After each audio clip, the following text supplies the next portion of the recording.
Hey, everybody. Welcome back to Therapist Theater. My name is Josh Treese, and I'm coming to you from Music City, USA, with the podcast that takes a look at relationships and mental health through the lens of movies, TV, and pop culture. You know how sometimes a TV show that you're watching will have a previously on such and such, and then they'll do a recap at the beginning of each episode? Well, here's my take on that. Last week on Therapist Theater, my guest Lindsay Castleman spoke about how her Christian faith shapes both her and her work with clients. This week's guest, Dave Jaeger, also talks a bit about how his Christian faith has shaped him, but Dave is coming at it from a different angle. Dave has had to wrestle with his faith, and that's led to a lot of questions and times of struggle to determine what exactly it is that he believes.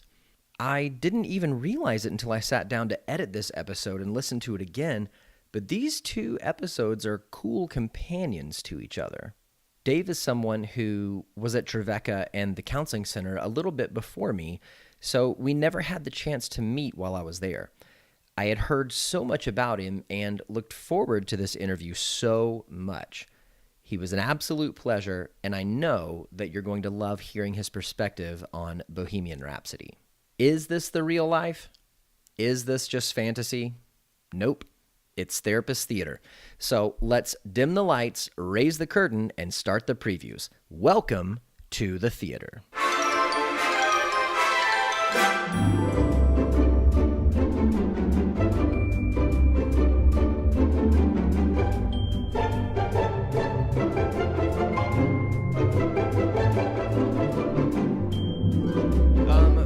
Dave, I like to start out every conversation with why therapy? What was it about this that got you into it? Yeah.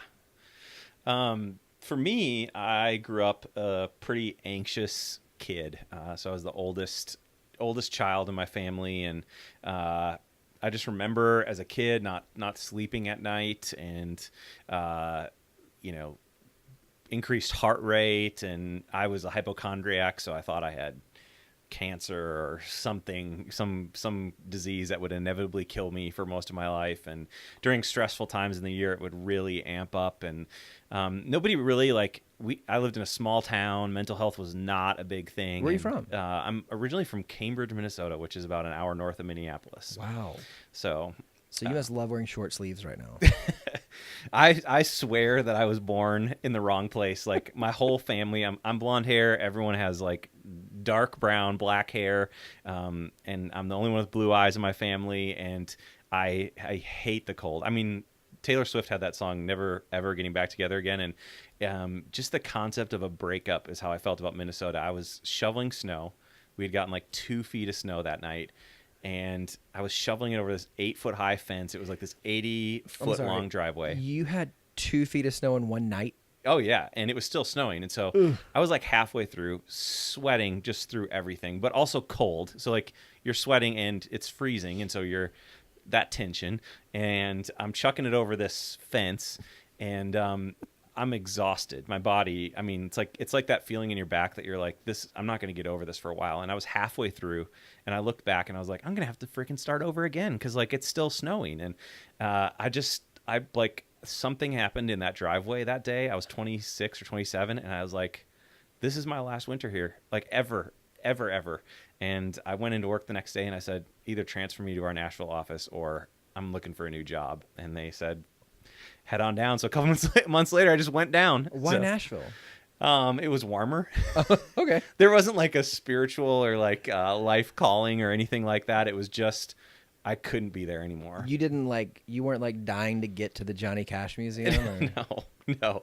No. And actually when I moved here, it was 2011 and Nashville was quite different than it is now. I've heard. Yes. So I didn't get here till 15. So I was a little while after that, but yeah, you were like front end of the huge boom. Mm-hmm. But 2011, it was still a small town, with a few things starting to pop up, but it was different.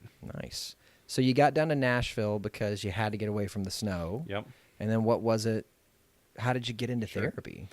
So, I mean, I'd started some counseling in Minneapolis. I would have like very somatic symptoms with my anxiety, and so it would usually start with like something in my throat that was bothering me for a few months, and or I would have like back pain or headaches, or I just would feel kind of gross and lethargic for months at a time, and I had had this stressful summer and it had been going on. I probably did like 20 blood tests this one summer, just like what is going on with me? Like, why do I feel terrible? And at the end of the summer, I went in and this nurse at the doctor's office just pulled out like a CPH, whatever the anxiety screening thing tool that they use at the doctor. It's like a shortened thing.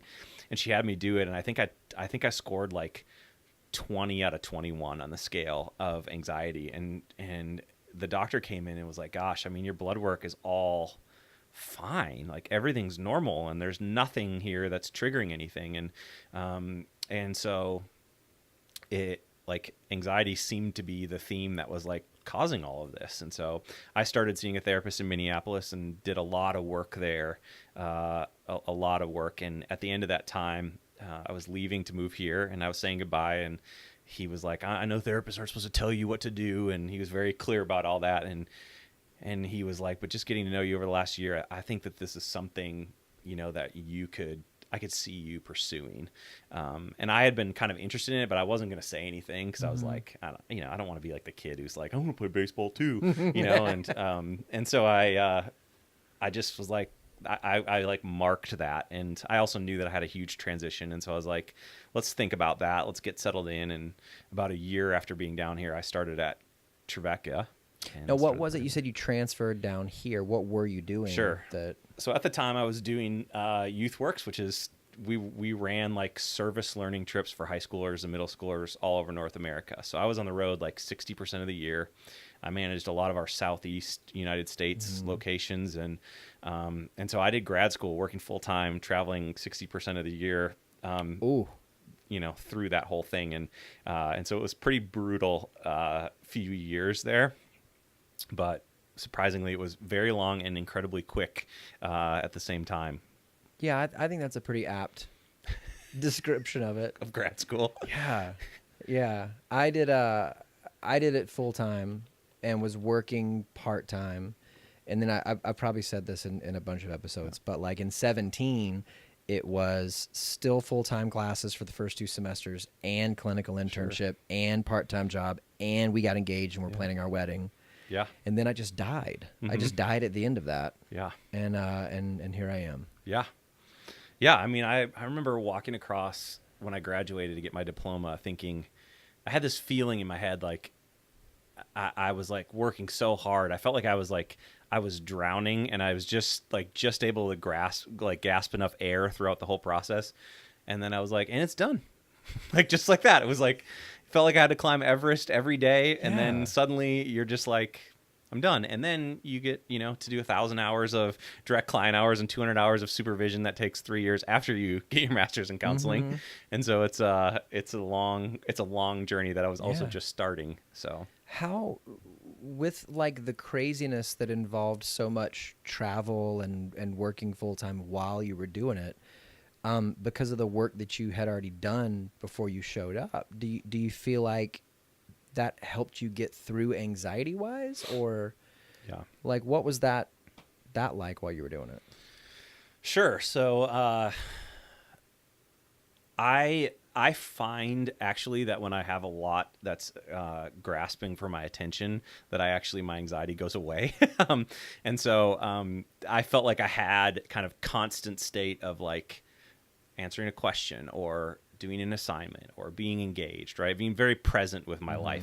Although I felt like there was a million balls I was kind of trying to keep in the air juggling, it also felt like I was very like in the moment with my life during those few years, and because I couldn't be anywhere else. And so to me, my idea of anxiety is that it lives in the unpredictable future or the unchangeable past.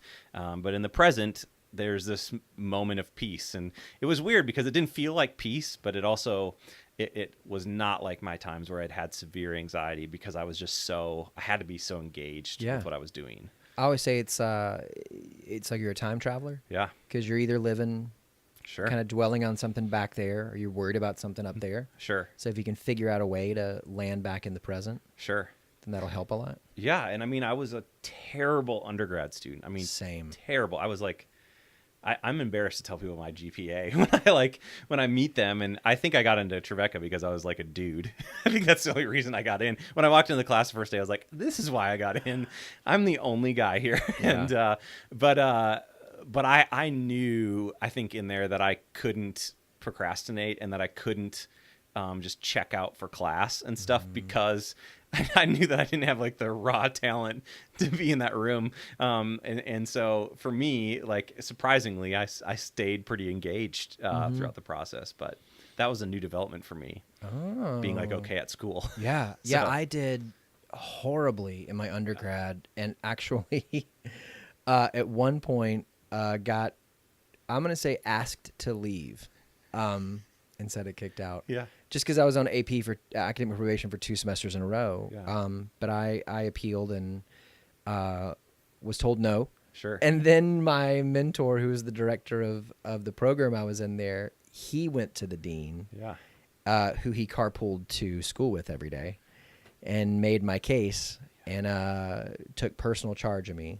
And because of that, I got back in Okay. and graduated, and then had a 13-year break in between undergrad and grad school, Sure. where I did a whole nother career previously. And for me, like coming to school, it was I finally knew what I wanted. Yeah. Like I had done, I think 3 years of therapy at that point, and through that Sure. was like, this is what I want to. Don't know if it's what I'm supposed to do, but it's what I want to do. Yeah. And so I remember being told by Dr. Harvey that, okay, we're going to let you in under conditional acceptance, you know.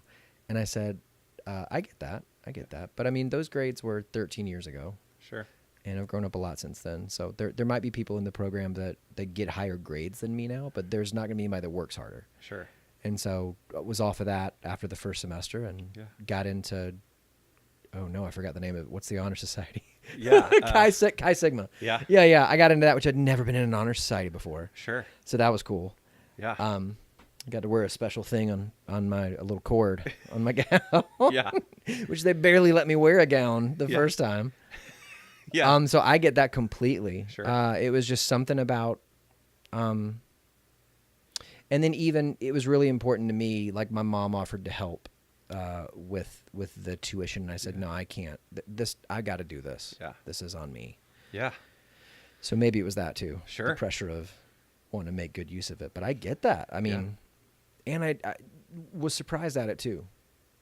Yeah. Because I think I had a core message somewhere in there that said, you're not smart enough to do this. Yeah. I can resonate with that. Yeah. It's direction, I think, is a huge part of our drive to engage. And I think that when I think about graduate school and I think about undergrad comparatively, I think in undergrad there's this concept. I read this article about 10 years ago. It talked about procrastination, and it said the heart of procrastination is not a lazy person or people who are lazy. At the heart of procrastination is this deep-seated fear of failure. Mm-hmm. And I think for me, it was so much easier to turn in a paper or do an exam or not put myself out there in relationships to kind of like have that barrier between me and failure that just said like, oh, well, if it didn't work out, I didn't really give my best shot, because that was so much easier to take than someone just being like, hey, you studied all week for that and you failed. And I didn't at that time, I guess I just didn't have the like soul to handle that. Like I wasn't strong enough to be able to hear that and live with it. And so I just buried myself behind certain walls. And I think that graduate school, I was like, well, like you said, I mean, it's a different world when I went back to school after 9 years out of school, and it's a different world. And I had to do it for me. And it was, and I think at a certain point with the masters too, you don't really have gen ed stuff. Mm-hmm. You just kind of jump right into the meat of, I mean, the closest thing would be like lifespan development or something like that, where it's just kind of a intro kind of thing. Yep. But because you kind of jump right in, I was like, oh, cool, this is the good stuff. Like right at the beginning, I don't have to wade through. Yeah. I don't even know English or Sure. whatever. Sure. The flip side of that was the week 1 or 2 when Dr. Hopkins said I got to write something in APA. I was like, what's APA? How do I learn how to do that before I have to turn in a paper for it? Yep. But then jumped in. So a lot of adjustments. Yeah. Yeah. So when you were going through the program, did you know like what you wanted counseling or therapy to look like once you were out of it? No, I mean, I was a work in progress. I still am. I don't know if I'll ever be out of that phase, but I had deconstructed spiritually quite a bit and had some, frustrations and pain kind of through my experiences within like the church. And then I had a little bit of trauma throughout my like early 20s. And I came in there and I was like, I like the idea of sitting with people who are going through hard times, partially because I never let anyone do that with me, and partially because I wanted to be that. I mean, I'm a 2 on the Enneagram. I like connecting with people, and it's probably my gift and my Achilles heel at the same time, and it's probably a little bit manipulative at times. But for me, it felt like something that I knew how to do, and I knew how to connect, and I knew that I could listen and be there, and I knew that I could just hang in there with people, and that their stuff that's tough doesn't feel too big. Yeah. And so I knew I could bring that to the table. The rest of the stuff was all to be figured out, and so I knew what it was like to hurt, and I felt like I wanted to sit with people in that space. Yeah, I feel like that's something that you can like clock on a person. Yeah, like when you meet them, like if they know what it's like to hurt. Sure. And really, I mean, all of us have hurts, but I think really that's probably saying like, I haven't run away from my hurt. Mm-hmm.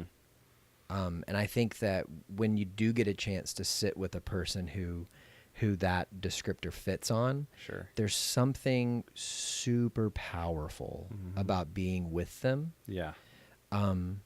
Maybe it's like a stillness or a peace or something like that. Sure. But I think you can tell, especially if you are vulnerable and you maybe say something about one of your hurts. Yeah. Like if they don't change the subject or, maybe even lean in a little bit or something. Yeah. It's almost just like you hold your breath for a second to see what they're going to do. And then you kind of go, okay, cool. We can keep going. This is great. Sure. I like this. Yeah. Absolutely. My wife is a 2.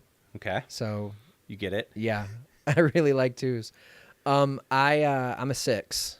Okay. I was going to guess 7, but. Oh, so Johanna at school, she administered to me. It came out 7 first, but when she was reading it, I was like, oh no, that's not. But not in the that's really me. Ugh. Yeah. But like, no, that doesn't make sense at all. That's yeah. She goes, can I interest you in a 6? And then she read that, and I think the first thing that caught my attention was she said, daredevil and overly cautious.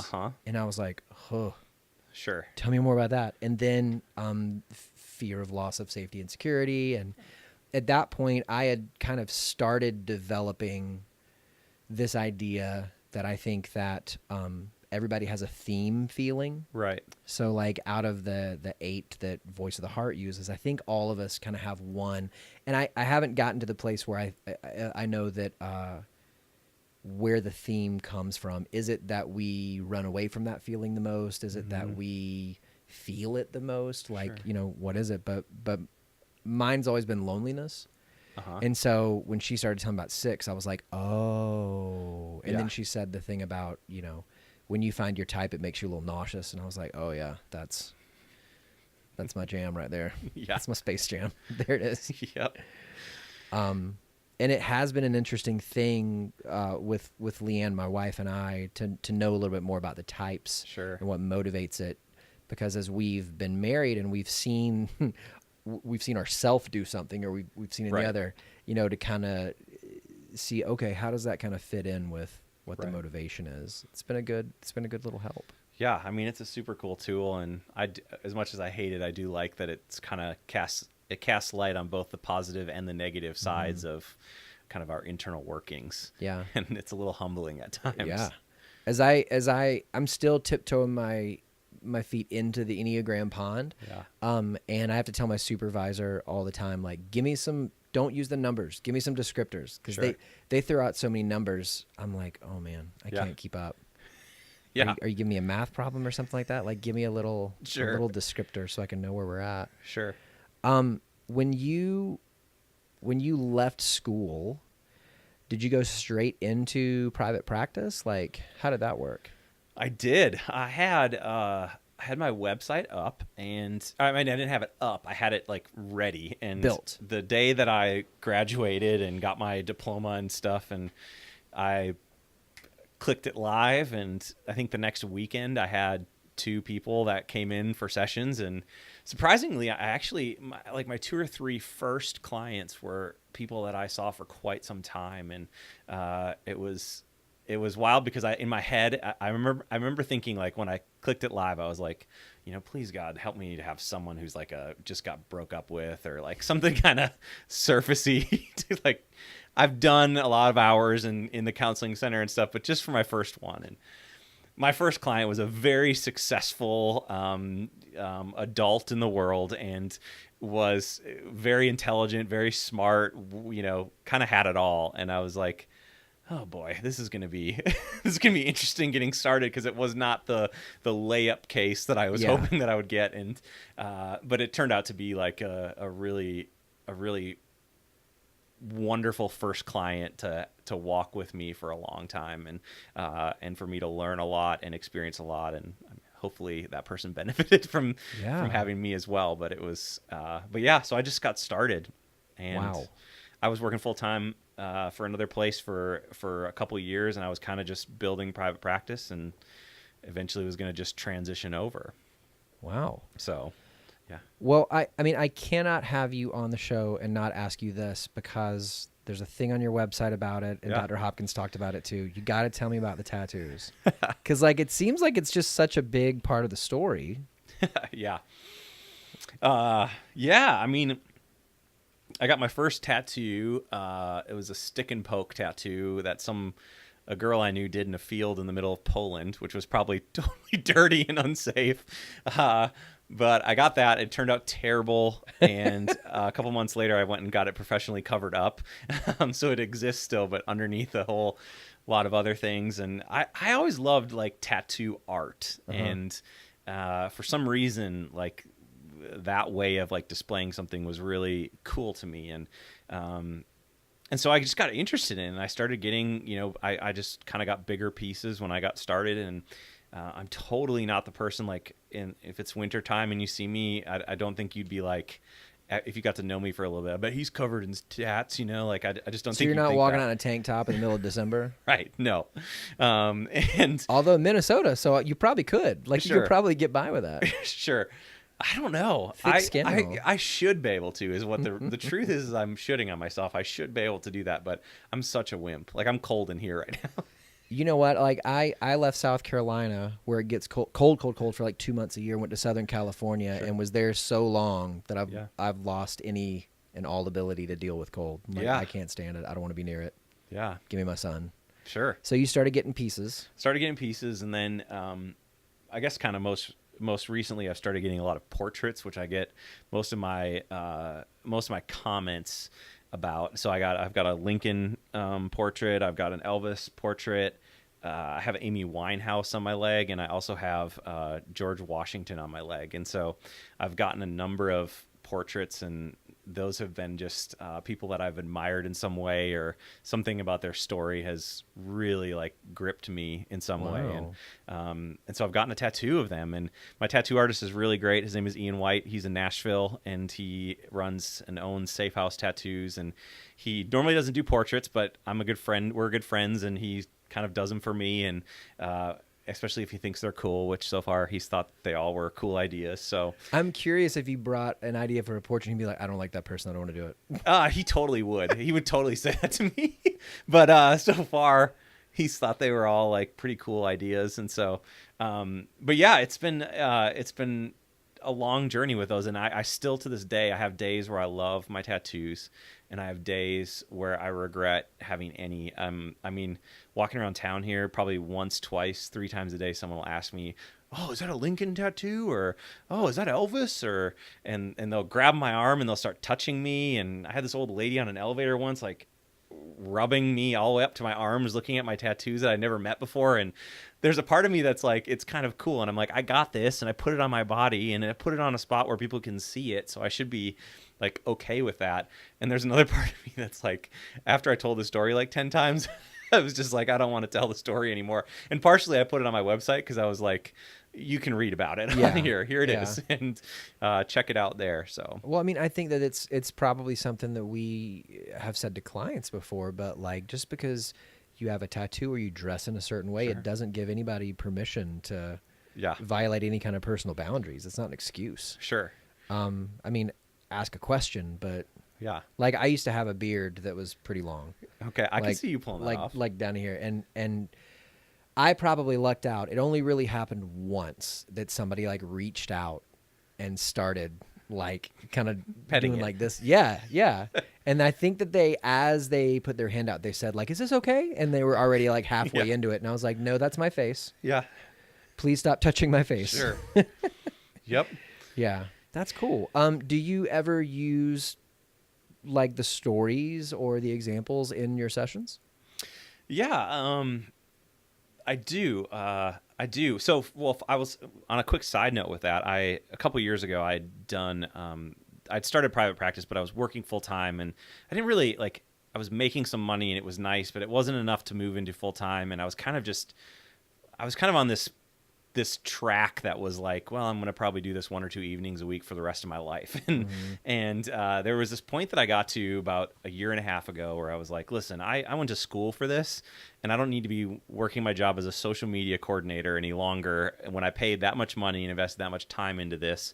I think there's a part of me that was afraid to jump. And so after 2 years, I was like, I'm going to do this. And so I went back to my website, which I'd worked hard on, and I did some more work, and I made a bunch of profiles and put my stuff out there. And one of the things I really cognitively like wrestled with and decided to do is I was like, I'm going to be me. When I scrolled through Psychology Today, I was like sick because I was like, everyone's got this cute little picture and they've got this little sentence from Brene Brown or, some little quip on there. And I was like, how do you tell the difference between them all? I mean, you just scroll down and you're like, God, it's hard to pick one. And everyone looked the same on there in a weird therapist kind of way.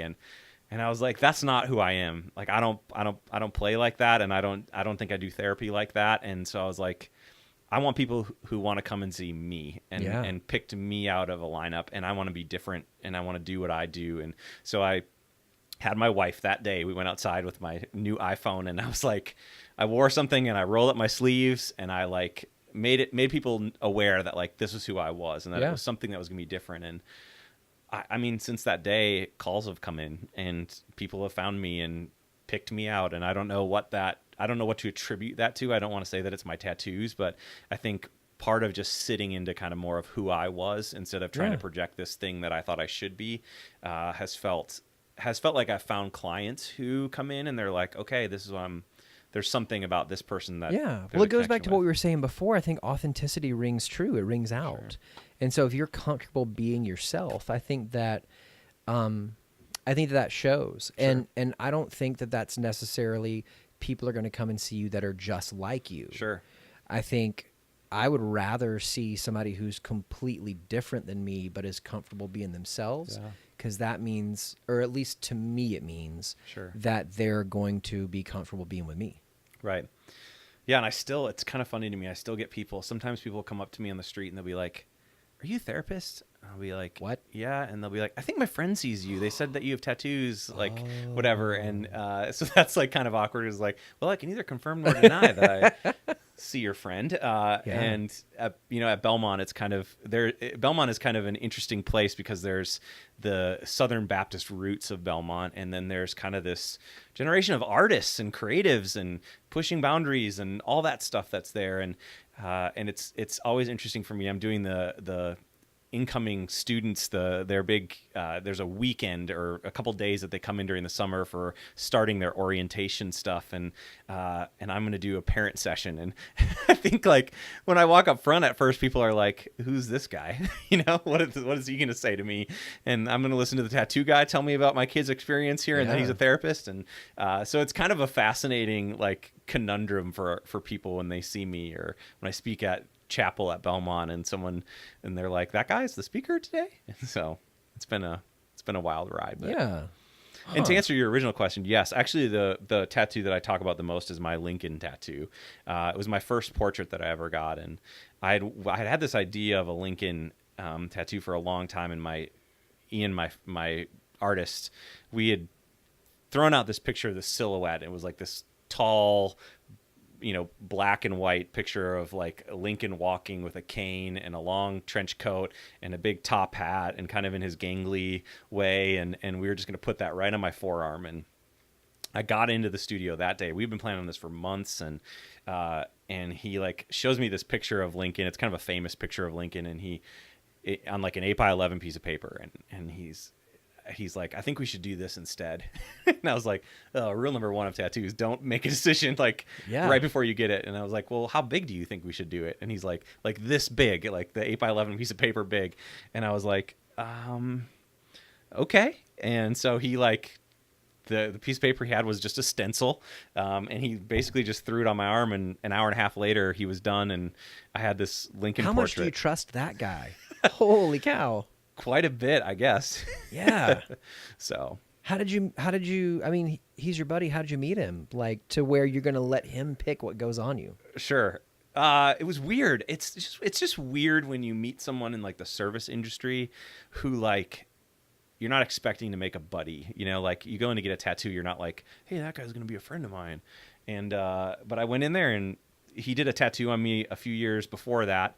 And I think I had just broken up with someone like the day before, and we started talking, and it was like, who is this guy? Like we just really connected and started hanging out like shortly after, and it was just weird. And he was someone that I was like, I don't have any artistic capabilities whatsoever, and he does. And I, for some reason, have had very little trouble just saying, here's an idea that I have. Here's a concept that I have, and then he'll just send me what he thinks, and he captures it somehow. Wow. And we've had very few times that we've had to make an edit on something or an adjustment on something Before it goes on? Right, like he'll send me like the stencil and stuff, but so it's pretty crazy that he captures that pretty well. And I wouldn't say that I'm like, like I'm not like a 2 with tattoos. I'm not like, hey, yeah, whatever you came up with, Ian, is great. Just throw it on. Oh, I didn't even think about that. I'm like pretty like, hey, this is going on me. And it's just weird because I have had very few like things that I've wanted to talk about with him about like changing something over the years. So, So you guys just have a vibe. I guess. You have an idea, and he's just able to kind of like put that into an image. Yeah. And it's pretty much what you want. It's weird. Nice. It's really weird. So anyways, the Lincoln tattoo, the stories, there's 2 that I use often. And Lincoln had this one thing that he would use often, and it's in the movie briefly, but it's kind of a common known story that he had this compass that he would talk about regularly. And he said it was a compass that he had his whole life and that had pointed true north. So it was like a dead on compass. And I gather that maybe a lot of compasses in that time weren't dead on, but his was or something. And so he said though that the when the needle points him in a direction, he said that direction 100% straight is never the most efficient route. And because every time he follows it straight, he runs into a mountain or a bog or a river or a swamp or a lake that makes straight not possible. And that part of the journey, even with his straight compass, is like going on this kind of winding road. And that sometimes you're headed in a direction that doesn't even look like it's headed towards your destination, but it's a very important part of like the journey of getting there. And I just loved that narrative. As someone with anxiety, it's like I don't want to be there tomorrow or the next day. I want to be there now. Yeah. And there's this part of it that's like, gosh, what if I'm not like exactly where I want to be? And what if it's not going at the speed that I thought it was? And another quote that he often said is that time is the great thickener of things. And again, people with anxiety, it's like, fix it, deal with it, whatever. And I love the idea of like the 13th Amendment, like taking time, and him slowly developing and slowly waiting and holding people from the Confederacy like a couple hours away for like 2 weeks to see if the vote went through. And like, the only thing that it could take was time. It needed some time to like thicken for him. Wow. And he was like, had this contentment with sitting in that process. And I think for a lot of us, it's less about like fixing something or getting some destination, but it's more about just sitting in the process and, you know, going through it. And so for me, those have been really helpful. And they come up sometimes in session. I had a guy at my second job, which is very quickly ending in 2 days. Yesterday, kind of out of nowhere, just say like, hey, you know, the podcast is like a creative pursuit for you, right? And I was like, yeah, amongst other things, but yeah. Sure. And he said, I'm trying to figure out if I want to go back to school, if I want to put more energy into creative stuff, like what's the best way to know what I'm supposed to do? And I was like, that is a very big question. And I said, how old are you? And he said, I'm 21. Sure. I was like, okay. So like, I'm almost 39. I'll say that in my time around here, something that I've learned is that there's not a right answer. Yeah. I think especially where you are in life, just pick something, anything, literally anything, and just start. Yeah. And the worst thing that can happen is you learn, that's not for me. Yeah. And then you double back, and you haven't even lost anything. Sure. And in fact, you've really gained like knowledge of, okay, so that's not what I like. Sure. Which a lot of times when you're getting started can be just as helpful. Yeah. Absolutely. Because I think like we were talking about this a little bit before we started recording, but like I've always had the personality where I want to know that I'm going to get it right before I start. And I think really in the past couple years, really probably since starting grad school, I've had the chance to make some intentional decisions that go against that grain. Yeah. And they've really turned out to be the best decisions, is stepping into something where maybe I don't know, or as a 6, this is the worst thing, where I don't feel prepared. Yeah. Yeah. But still stepping forward, giving myself permission that it doesn't have to be perfect. Sure. Like if something's worth doing, it's worth doing badly. So just like start. Yeah. And then figuring it out. Sure. Sure. And that's what I was trying to tell him, is just like, you know, start with some stuff that you like. Yeah. And then just start walking towards it. And if that's not the thing, give yourself permission to go, it's not it. And then take a turn, or like pick something else completely different. Yeah. But where you're at, you don't have to know the one thing. I mean, nobody knows the one thing. Sure. You know? Sure. Yeah. I mean, I think that it's, I don't know. I think that there's a caution with life that a lot of people have had, and there's an expectation also that I think, you know, films and Twitter and social media and stuff have portrayed, that there's these people living this, you know, these influencers and these people who live these lives of, you know, travel and doing this job or creating this thing. And we get this front row seat to their lives and on film or on social media. And I think that there's this idea that somehow that can kind of start to sink in inside of us, that like somehow or another, I'm not doing that. And I haven't found my like life's calling yet. And I think that there's also this paralysis that oftentimes comes with that, where it's like, until I know what I'm going to do, I'm not going to do anything. You know, it's like, and it's weird because like in ourselves, like it makes sense, right? Like we isolate for a lot of reasons, or we withdraw, or we don't engage because it's scary out there, you know? But at the very same time, like that's where we figure those things out, and that's where we learn. And I'm as guilty as anybody of like isolating and withdrawing from things that are hard or unknown, but they're also critically important, and it's tough. Yeah. So let's talk movies. Sure. What movie did you want to talk about today? So I picked Bohemian Rhapsody. Yeah, you did. For today. Yeah. That was one that Leigh-Ann and I had on our list that we wanted to watch for a long time, which hadn't gotten to. Yeah. So when that came through, I was like, okay, cool. That's good. That's cool. Good. What was it about this one that drew you in? So my wife and I had read a bunch of reviews on it, and I was never a Queen fan. I was never a huge Queen fan. I mean, I liked a little bit of You saw Wayne's World. their stuff. Yeah. Yeah. Yeah. I mean, and and I just like, I got it, but I got Queen, but like I didn't really like, I didn't know anything about the story in a sense, and then I read the reviews in the movie, and they weren't positive when it came out. I think Rotten Tomatoes was like 51% or something when it started, right? Like when it was just released, and we were like, well, let's go. And you know, the kind of like the classic scenario where like you don't have high expectations for something and you go in there and then it's like, there was just something about it that like I was interested in the whole plot, in Freddie Mercury's story, and Brian May and Roger Taylor, like the band, and all the different dynamics, and I just got into it, and I really got into the storyline and the plot line, and then outside of that, I did a lot of reading and research about kind of Freddie and the trajectory of AIDS, and I found all of that to be just like fascinating, and heartbreaking and beautiful, and a whole lot of things.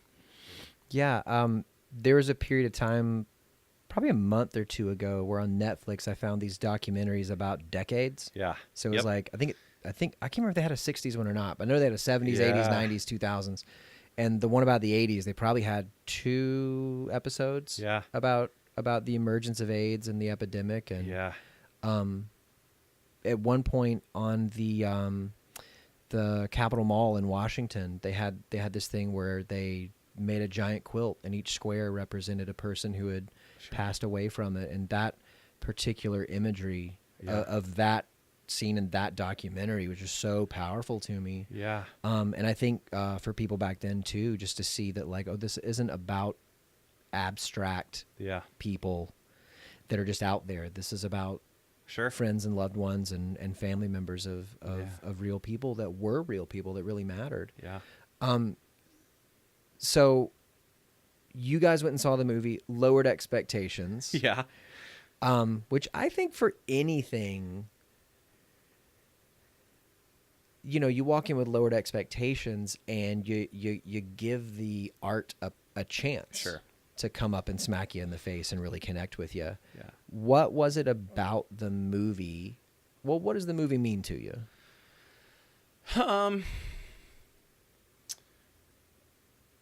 Good question. I think that for me, it told a story. I don't think the caveats, a couple caveats. I'm no expert on Freddie Mercury or AIDS or, you know, whatever, but I think it told a story. I think books and other things would prove that the plot line of the film was off quite a bit.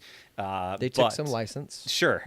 They took quite a bit of license, and but I think that it told the story and it humanized someone, and it showed, I think, how someone can develop, and someone who's from Zanzibar can come and get into England and, you know, follow this trajectory and make something. And I think that it was a fascinating story of someone just developing over time. And gosh, I mean, like when you watch the like Live Aid show in '85 and you see kind of like the fruition of this guy who has worked really, really hard, and then you see how he's crafted this art, and he's crafted this thing that he felt so passionate about into something as engaging as that, you're kind of like, I was just like blown away by the development and the progression of that story. And then obviously there's this tragic end, which I think kind of like a car accident, we are drawn to how these stories play out and how people's lives, the beautiful parts and the celebratory parts, and also the like tragedy in it. And there was something about that I guess really like grabbed a hold of me. Wow. Yeah, I think that, you know, to go back and watch Live Aid and the sing-along that he does with, what was like 150,000 people in person at Wimbledon. To have that, I don't want to say mastery over a crowd. I want to say connection with a crowd. Because it wasn't like, hey guys, you're going to do this thing that you wouldn't naturally do. It was just this synergy of him putting his energy out there, and people were just wanting to go along with it because they just were loving the performance that they were seeing so much. I do think so. The biggest criticism I saw of the movie, Sure. reading reviews of it and stuff, was that so much artistic license was taken with the order of events, Sure. the time periods they took place in, even some relationships, when they started, when they ended, that kind of thing. But I thought it was, when we watched it, which we watched it this past Sunday, I think I felt so heartbroken because it seemed like he was so lonely for so much of his life. And I think the scene where, you know, he's in one giant mansion and Mary's in another mansion, and he calls her up and he's like, hey, look down here. I'm going to do the lamp. Now you do your lamp. Yeah. That's going to be, it was almost like that's how we're going to be able to see and connect. Do you have a drink? Let's have a drink together. Yeah. Like, I love you. And then how they connected love of my life, like, to that relationship. Yep. And and I don't know what came first, chicken or egg, as far as, was he feeling that loneliness before the fame hit, before he became Freddie Mercury and it followed him through, or did the fame, create the isolation? Sure. I don't know which was which, but it certainly was there. And it was interesting to see somebody who such an infinite amount of people loved, who felt alone. Yeah. Yeah. There's a, I've been thinking about that quite a bit lately, and just the reports say that he pushed quite a few people away towards the end, and there's this don't quote me on this, but there was this anger that came along with a lot of AIDS, HIV patients, and it was kind of this anger that would come when people would say things like, it's going to be okay, or it's going to, whatever, and particularly when these people were going to be living on and continuing the story, and this person knew that, like, death was knocking on their doorstep, and that there was this anger and this hardness even to sit around people who were healthy, because it kind of was, it was kind of aggravating to have that, to look at that all day. Right. And so there's this way of, like, pushing people away, and there's this fascinating story. So this guy named Jim Hutton was his, the guy he was with from, like, 85 or 84 or something like that until he died. And around, like, 1990, he died in 91. Around 1990, when it started to get kind of pretty bad, Freddie kind of told him that he wanted him gone, and that guy signed a lease to get a new place, and Freddie took back the car that he had bought him, and this guy who had walked with him through a lot, he was kind of pushing away. And the day that he had packed his stuff and was going to move out, like, Freddie changed his mind and, like, let him stay. And I don't know, like, there's kind of this part that you want to have a little bit of hope that, like, gosh, he let a few people in and a few people stayed. And Mary, I mean, to this day, she inherits most of his wealth, and she was there in the end. And the guys from the band, I mean, they very much respected and advocated for him. And, they say that they found out around 89, maybe early 90, that he had AIDS, which he probably had it. And a lot of reports say, like, 84 or 85. And so they found out 5-6 years after he found out. But they really circled around him to provide a hedge with the press of, like, not letting this story come out any other way than how he wanted it to and when he wanted it to. And so it's kind of fascinating. We read that during his life, he never told his parents about his sexuality. And I think that, regardless of when the loneliness showed up, I mean, you're a person who is a worldwide phenom of a celebrity, so you got a level of isolation. Sure. You're a person who is living outwardly with their sexuality in a world that at that time was, I don't think saying less accepting than today is quite enough. Sure. Like, it was more probably outwardly rejecting than less accepting. And so you've got that level of isolation. And then you've got, a creative field where it is probably the most highly competitive thing in the entire world, and people vying for your talent and your attention and your money. The guy in the movie, Patrick Printer? Paul, yes, Yeah. yeah, who kind of did the it's in A Star Is Born too. It's the old manager slinks in, isolates the star, Yep. uses them for their money, and so you just had all these levels of isolation. Yeah. When it was very, very clear, at least with Mary and with the band, and even with who's the guy that became their manager in Miami Beach? I can't remember his real name though. I think his name was Jim Beach. Yeah, which my wife goes, that was Mr. Collins from Pride and Prejudice. I was like, yeah, and he was in Pirates. Yep. I was like, he's less creepy in this movie. Yeah. But like, he desired and formed real relationships with all of them. Yeah. And I thought it was, really interesting that in the movie when the band came back together, like all they were really looking for was like, just say that you were a butt or something like that. Like just the whole like, just say you're sorry. It's fine. Like we're family. Like we'll get through that. Yeah. Which it seemed like in the stuff that I read, it wasn't really as contentious as it was in the movie. Like I think the drummer released a solo album before Freddie did. Sure. And like, I read a quote even at one point that I think he described them as 4 solo acts or 4 solo artists that were working on a project together. Yeah. Or something like that. Yeah. Yeah. I mean, they had, I think that's very true. Like what you just said. And I think that it's, that was a big misconception. I think that like originally I think Sacha Baron Cohen was going to play. Yeah, and a different director they wanted to make a Freddie Mercury movie, but the band held the rights to everything Queen, and they wanted a Queen movie. Yeah. And so they both walked away. And Sure.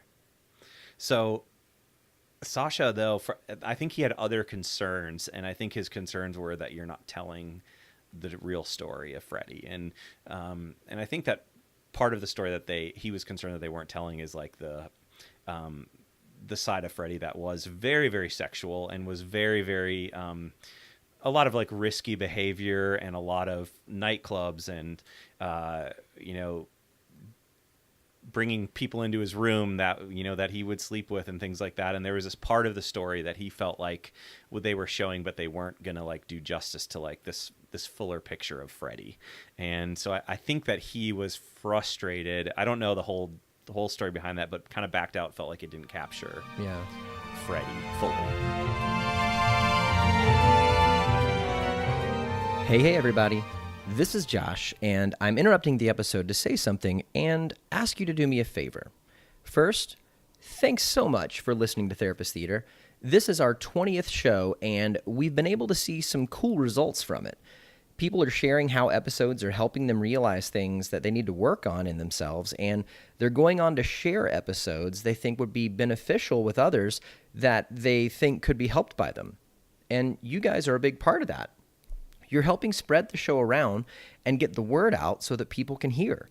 So here's the ask. As you're listening today, would you take a minute to text someone that you know and that you think might like the show and share an episode with them? Tell them that you saved them a seat next to you in the theater and that popcorn is on you. Okay, back to the show.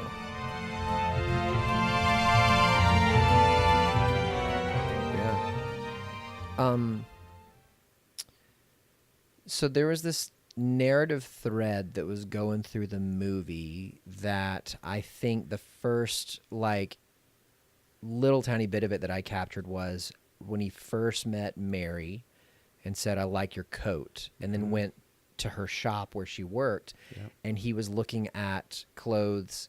She came over, and she's like, "Oh, this is the women's section." He goes, "Oh, I didn't know. I didn't see a sign." Yeah. And then I think he's trying on something in a dressing room, and she comes in, and she says something like, "I like your style. Yeah. We should all be a little more I don't know how open or something like that." Yeah. But you see like kind of inklings of it right there. Like this is a guy who is creating himself, I guess is one way you could say that.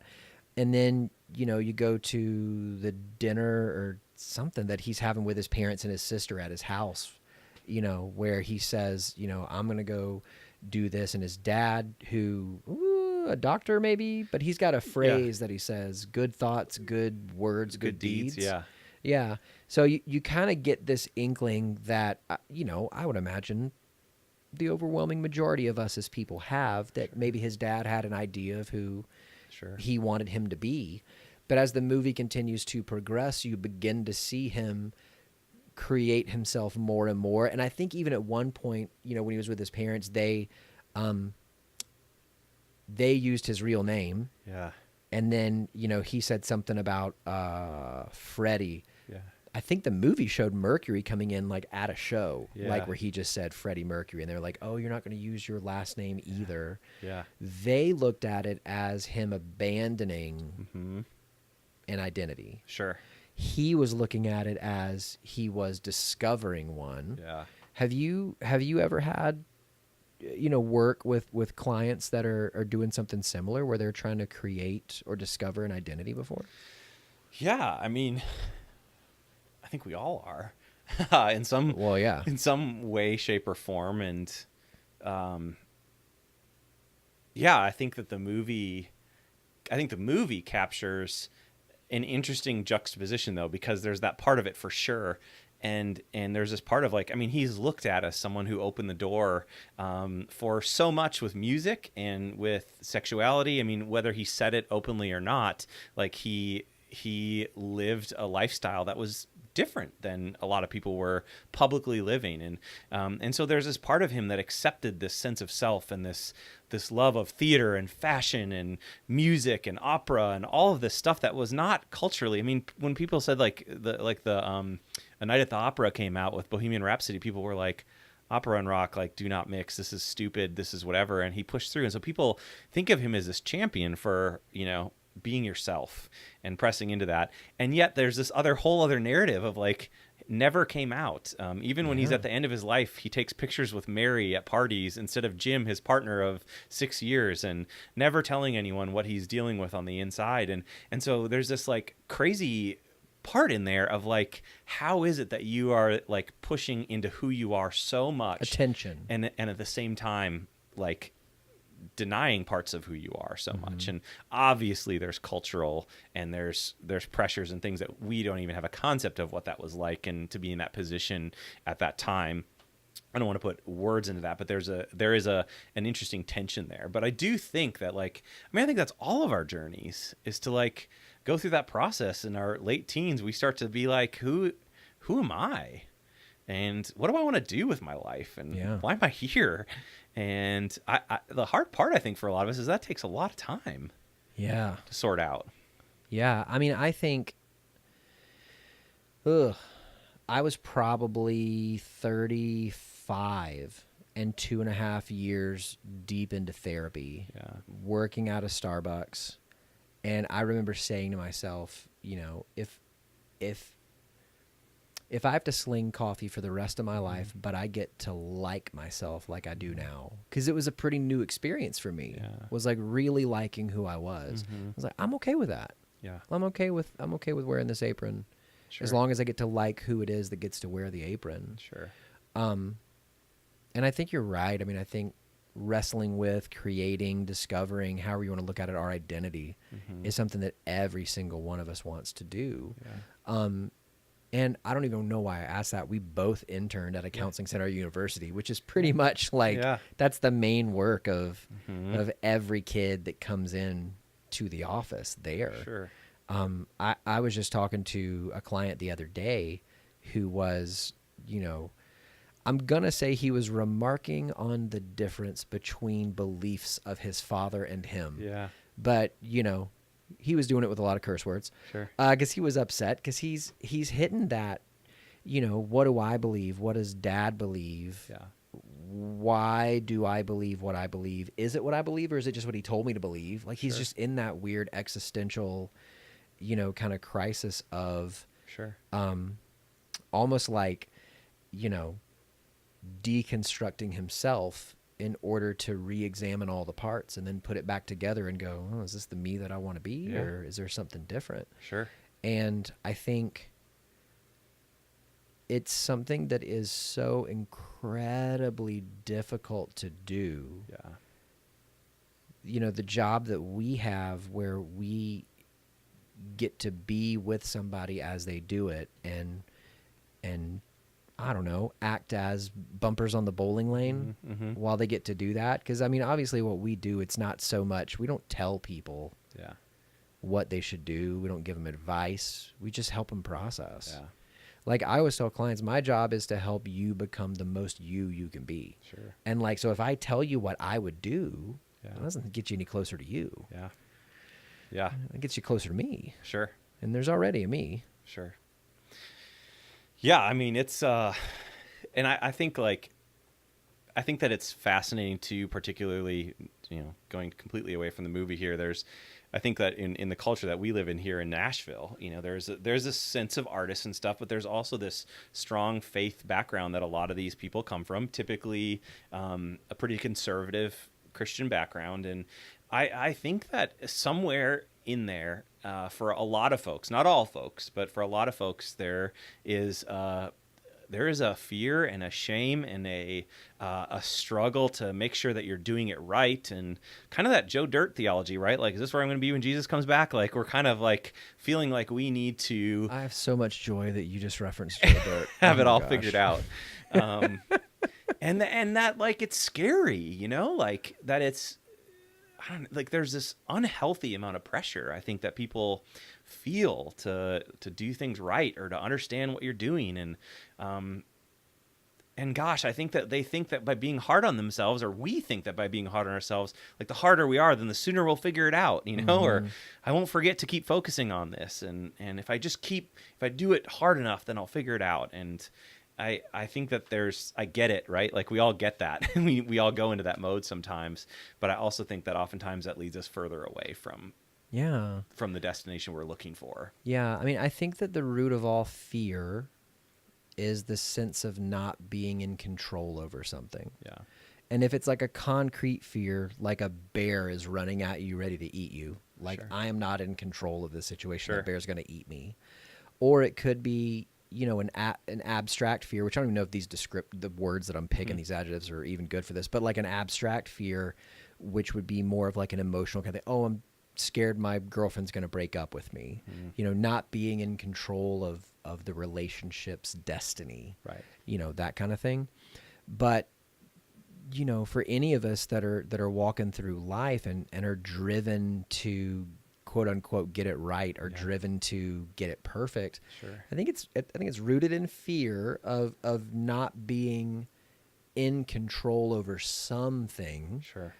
And so we're always looking for handles that we can grab onto to steady ourselves. And if for one person it becomes, well, I'm going to be driven by becoming the best guitar player, because then that's their handle. They know this is my steadying agent. This is my security. Sure. And to a certain degree, this is my identity. Yeah. I'm going to become the guitar playing guy, or I'm going to become, the painter, or I'm going to become this or that. And I think, especially for me, as a 6, head type, I lean really hard into, I remember anytime I got a client at the counseling center during the internship that, their presenting symptom was something I hadn't worked with before. Yeah. You better believe I was in the library the next day, and I was looking up everything I could find on that. Sure. Because I had this thing inside of my head that said, if I know all about it, if I have enough of the knowledge, I wish that I could say the next part of that sentence was, I'm going to be able to help them. Yeah. But for the most part, it was, then I'm not going to not know what to do, which was more about me than it was about them. So it was really about helping myself feel better in a session than it was about helping the client. Yeah. And I got called out on that a lot by, people that watched tapes with me, and by Dr. Hopkins, who was my supervisor. Dr. Harvey, I think, was the first person to call something out about it, just because he was watching a tape that I was doing, and I was glued to my clipboard, and I was trying to write down like every single thing. And he's like, "What are you doing, man? Like, you're so glued to that." And I was like, I don't want to forget anything. And he's like, "Yeah, but they're pouring their heart out and you're not even making eye contact." You know, and for me, I thought I was trying to steward their story so well, Sure. but I was leaving them Sure. to do it. Yeah. You know, and then anytime I processed, a client with Dr. Hopkins, I would immediately go to, give me a book, Yeah. tell me an article, Yeah. tell me an expert I can go. And I had this, this realization.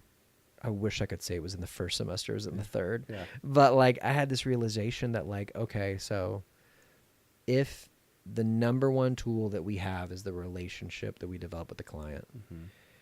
that's like the best thing that we have to work with. Yeah. Then even if I don't know what to do, can I just lean into that? Yeah.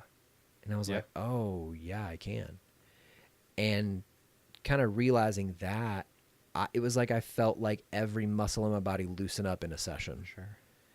Sure. Just kind of unclench and and it took a lot of pressure off because I just realized, oh, I don't have to know every answer. Yeah.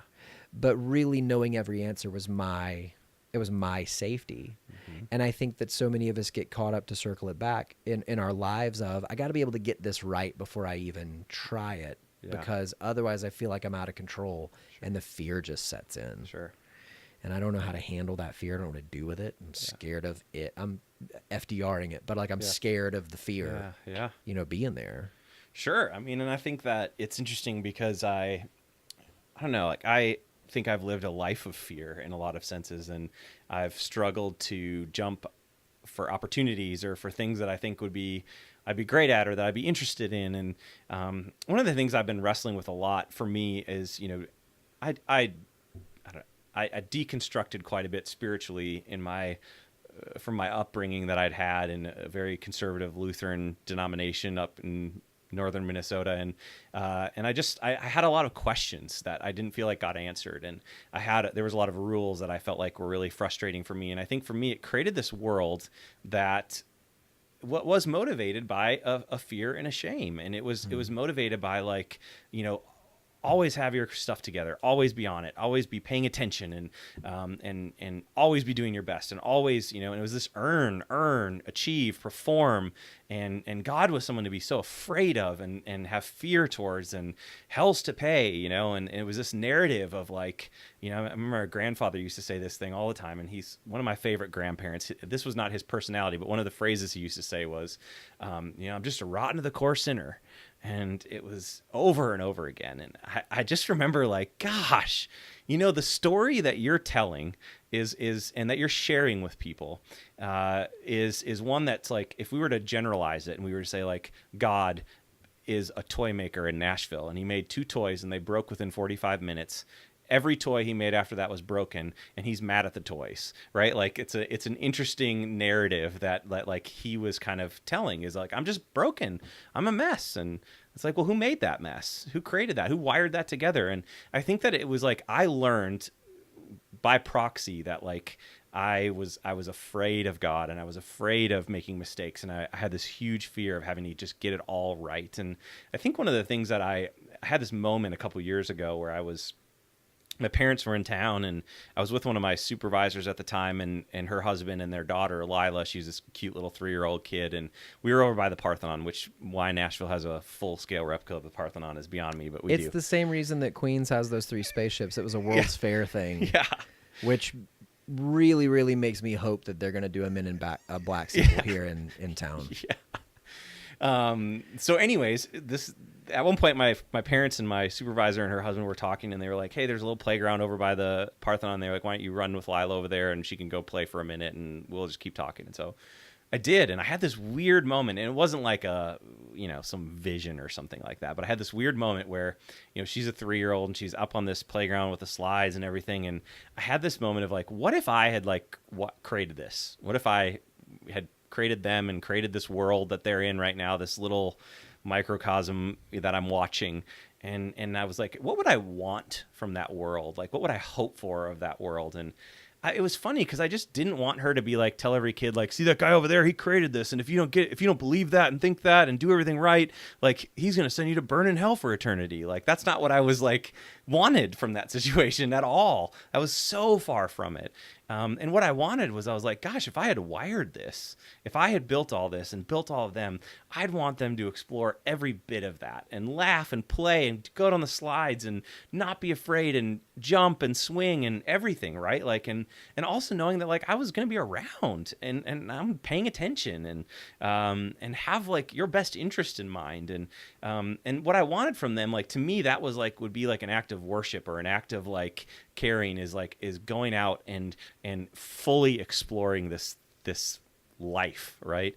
And I had this weird moment where I was, like, looking internally, and I was like, I'm not doing that. Like, I'm careful. I'm walking on eggshells with my life, and I'm not being adventurous and exploring and taking in beauty in nature and beauty in other people and risking relationships and conflict for, like, this depth, right? I just wasn't doing it.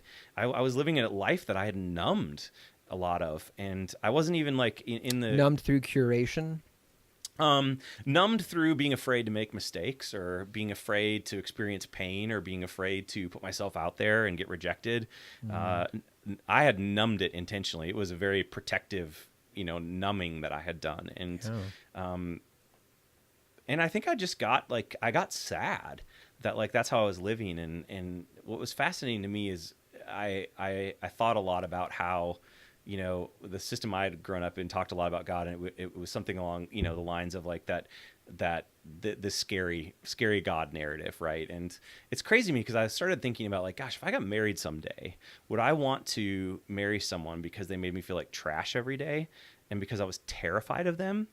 And the answer to that is, that's not a healthy relationship. Yeah. That's abuse, right? And I was living in a world where that was how I viewed the relationship that I had with God and with other people. Everything was scary and, whatever. And I think what for me is like, not in, like, some hippie kind of love, but, like, in this real, raw, unconditional, messy, interactive kind of love. Like, that has to be the foundation of what we do with others. And then I think also internally, right? Like, it's messy. And I think for me, I had to move into the space where I could ask questions. I could be who I wanted to be. I could jump and try and explore. And it's crazy to me how stuck I was, and how, I mean, I'm still on this journey, but it feels like I felt like air has deflated from a really tight, blown up balloon. Yeah, progress, not perfection. Right. Like, you may not be all the way there, yet, but you're farther today than you were back then. Sure. Yeah, that I really jive with that. And I think especially, I wish that I could say it was linear or progressive, but learning to love who you are and learning to love other people, I think, at least for me, so much of that happened concurrently. Yeah. And it was just through practicing healthy intimacy with other people that I learned how to do it with myself at the same time. And not to mention, my therapist helping me. So, I mean, that's the other person part as well. Although, I mean, the therapeutic relationship is a very special one, because even though it is between the therapist and the client, it's like a modeling of what can go on inside of you as well.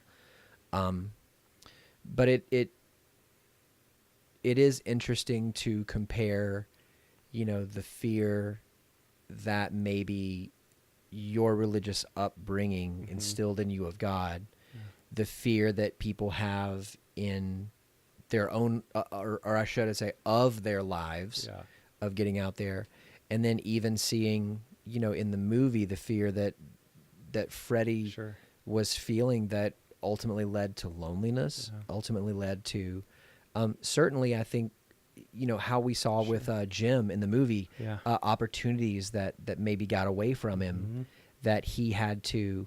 And I even really, that was such a beautiful thing where, Jim said, give me a call once you learn to love yourself, or something like that. And then, at least in the movie, years later, when he showed up, he had finally gotten to that place.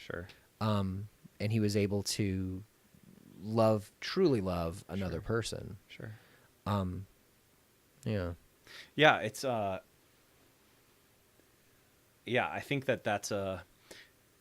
it's a big deal. I think that, first of all, I think that the relationship as therapists that we have, there's ethical things about like how we handle the dynamic between a therapist and a client, right? But I think that in reality there is a real relationship taking place between two people, and you're trying to model like having a relationship where you can talk about hard things and you can engage and you can be known by somebody, and that person, when we talk about trauma or we talk about anxiety and all of these different diagnoses that we give people, one of the big things I think that like is a huge critical point for them to be able to move forward isn't your therapy orientation or any of that stuff. It's like, are you a safe person? Yes. Like, are you someone that they can be themselves around and be met with someone who's not judgmental, who's not going to be all those stories that they've heard and that they've told over time,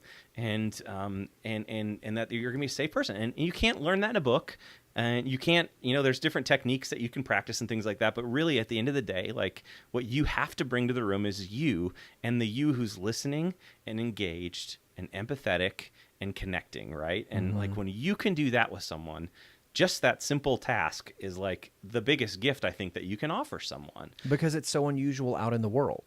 Sure. It's so unusual for somebody to be truly present. Sure. And truly there and truly able to listen. Sure. And I think, the next level of that, the level up from that, is to be a person who's not going to judge or not going to push away or things like that. So, I think you're absolutely right and I wonder, I don't have to wonder, I went to school with a few, like people who try to do it who haven't done that kind of internal work. Yeah. I think it bleeds out of them that they're not a safe person, even if they're the most knowledgeable in a modality, in a technique. Sure. I think it's like what we were saying before of, a person who knows how to feel hurt. Yeah. There's that security, stillness, calmness to them that invites. Well, and I think you're spot on too, because if you can't, when you come in and you start to apply theory on someone or a book that you read and stuff, I think that the natural interpretation of that, if we flip chairs, right, and I'm the client and someone starts throwing that stuff at me, I'm hearing you are trying to fix me, and that must mean that I'm broken, right? And that is already a place where we get defensive, and we want to try to retreat a bit. Like this person is trying to like mold me into something there's something wrong with me, right? And I think by nature, like we have to be people who say like, no, I know that theory, and I know some of those practices. Let's practice things. Let's talk through things. Let's engage. Let's do the process work. And you get to figure this stuff out if and when you are ready to figure it out. And I think the other part of therapy is like a gentle challenging of what you were talking about earlier is like, hey, like, is all that stuff that you're doing, is it achieving what you want it to? Like, is it, we do a lot of things that with really good intentions, right? Like I'm super hard on myself. I'm perfectionistic in nature, right? Like, and I'm an achiever. I want people to see that I can accomplish things and all that stuff, right? And that's all well and good. And some of those things are nice that turn out. But at the end of the day, like sometimes I'm like, I work myself into these anxiety states that I'm burnt out for 4 months at a time, and I have nothing to give. And that's not like, so me doing that isn't getting me to where I want to go. It's actually hindering me from getting there. And I think with Freddie, part of the story that I think that you were saying is, gosh, there's this guy who's like trying to achieve this status and this idea of who he is and what he is and stuff, and where does it end? It ends in loneliness, not what we're hoping for, right? Like this destination that's different. And so do those things that we're doing, are they working for us? Is being so rigid with ourselves when we're in school and never giving ourselves a break or time to breathe or time to be social or time to be spiritual or exercise or eat right, never doing that because we're so focused on school, is that getting us the grades that we want? Or is that like totally frying us, Well, and really, and this was something that somebody said to me when I was finishing up, because I made a comment about I gotta be in grad school. And if you would have told high school or undergrad Josh that one day he'd be upset at a B, he would have laughed in your face and gone back to playing pool in the student center.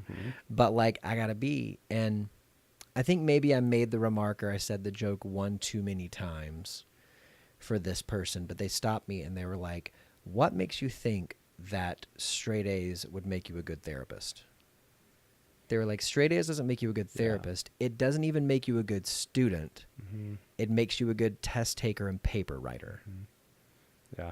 There's so much more to this stuff than just the good grades. And they said, what did you get the B in? Sure. And I said, I got the B in Introduction to Psychological Research. Yeah.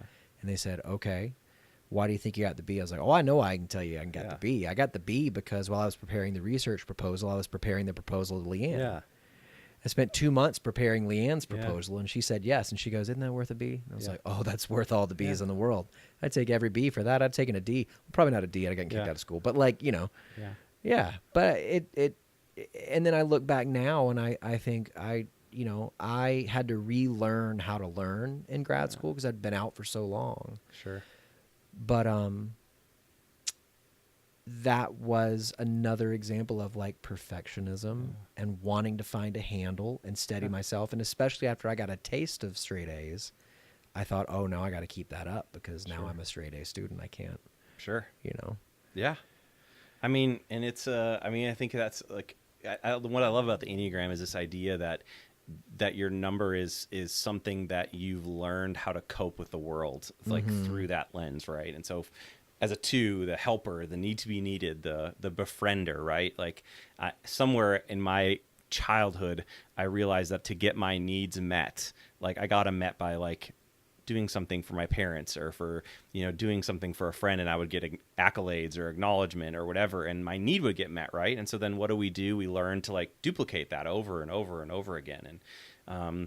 And so I think our number like is something that we've learned as a place of like there was a gap or something was missing when we were growing up. And every one of us has a number, right? And something that shapes us. So 6, the loyalist, or and you have the ability to always see worst case scenario, and that those things can pop up. And then it sounds like you got like a wing 7, right? And so there's this part of you that is up for an adventure, or whatever. Oh no, I'm actually 5. Are you? Yeah.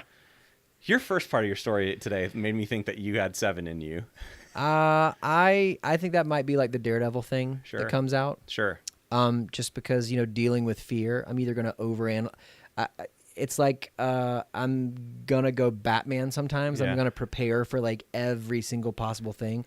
And then sometimes it's like, I feel the wave of fear coming. I just go, all right, just jump. Sure. Like just go. Yeah. So we go into our numbers, and we go into our safe things, the things that we know how to do well, right? And what's hard is that, like, the question in therapy always is, am I bringing myself to the room, or am I bringing something that I've learned to the room to function when I get uncomfortable, right? Yeah. And that's so hard, you know, as a 2, a helper, a need to be needed. There's this dynamic where it's like, am I, is this me being me and genuine and being present with a client, or is this me feeling uncomfortable and trying to move into this helper, And it's interesting because I actually, over time with therapy, I've started to like really dislike the word help, like that I want to help people. When people say that, it sounds like such a position of privilege to me. Like I'm in the position, thing. To help you. And for some reason that has really like rubbed me the wrong way, And I think more and more over time, I've kind of sat into this thing of like, I want to be someone who comes alongside and encourages, asks good questions, and pushes them along in their journey that they get to self-determine, right? And that, call it help, or just call it like wanting to come alongside people as they go through things that are challenging, and wanting to be on people's team. But I don't think it can be help and really be helpful if we're looking at it as like someone that we're, Well, it's certainly companionship. Sure. Yeah. It's like no matter what you're going through or what you're doing, I'm going to walk with you through it. Yeah. Yeah. So if everything else seems like it's topsy-turvy and upside down, sure, you got somebody in the topsy-turvy and upside down with you. Sure. For this whole time. Sure. And I think sometimes that's what people need. Yeah.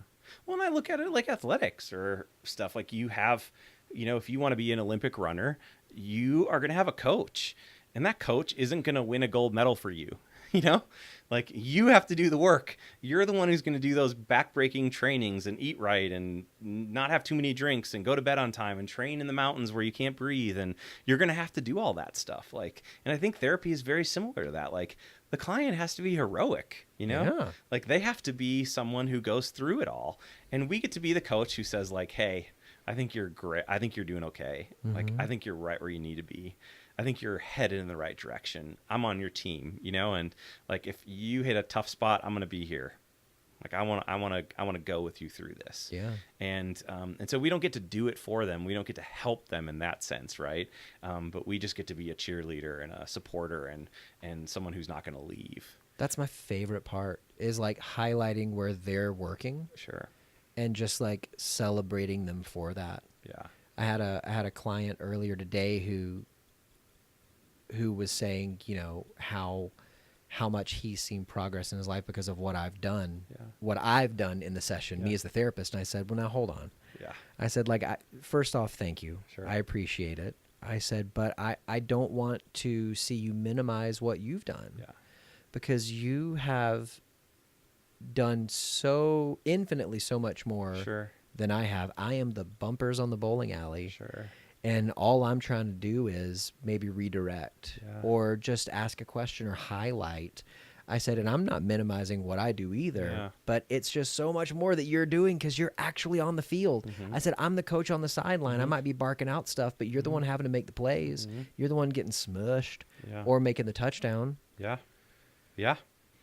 I mean, it's the Brene Brown in the arena kind of commentary stuff, right? Of like, they're out there getting marred and dusty and sweaty and bloody, like from life happening, and that's their thing that they're carrying, and that's a big deal that they're able to do that. And I think the part of me that thinks about therapy, and particularly with the movie, is this idea that, like, I think there's a part of me that is that can be Freddie on stage at Live Aid, like, that can be like so dialed in and so comfortable in my own shoes, and sit here and just be in it with someone and not have my mind in a million places and things like that. And I think that's like, there's something about that when you're in a therapy chair and you feel that feeling, and you just, like, it's cylinders are pumping and it's working and it's not hard work, and I also think that there's that part when we're trying to be what we think people need us to be,